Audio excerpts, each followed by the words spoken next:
Hi viewers, எல்லாருக்கும் வணக்கங்க. இன்றைக்கி நம்ம யூடியூப் சேனலில் திருப்பாவை 27வது பாடல் தான் பார்க்க போகிறோம்.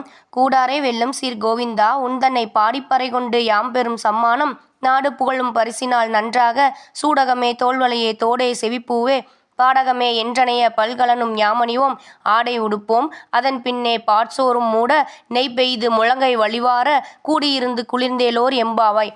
இந்த பாடலுக்கான விளக்கத்தை தான் நம்ம இப்போ பார்க்க போகிறோம்.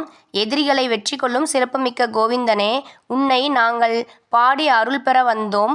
அருட்செல்வத்துடன் இவ்வுலக வாழ்விற்கான பொருட்செல்வமும் தருவாயாக. அது இருந்தால்தானே நாடு புகழ்கிறது.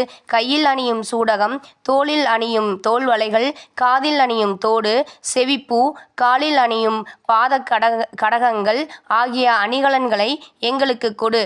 புத்தாடைகளை வழங்கு. பின்னர் விரதத்தை நிறைவு செய்யும் வகையில் கூட்டமாக உன்னுடன் அமர்ந்து முழங்கையில் நெய் வழிய பால் சோறு உண்போம். குறையாகிற விதானத்தையும் தந்து எங்களுக்கு நீ அருள் செய்ய வேண்டும்.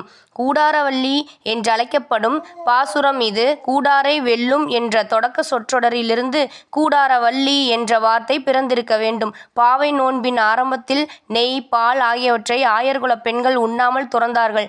நெய்யுண்ணோம் பாலுண்ணோம் நாட்காலை நீராடி மையிட்டெழுந்தோம் மலரிட்டு நாமுடியோம் என்பன திருப்பாவை 2ஆம் பாசுரத்தில் வரும் அடிகள். இப்போது நோன்பு நிறைவெய்தும் தருணம் வரவிருக்கிறது. எனவே மூட நெய் பெய்து முழங்கை வழிவார உண்ணலாம் என்கிறார்கள்.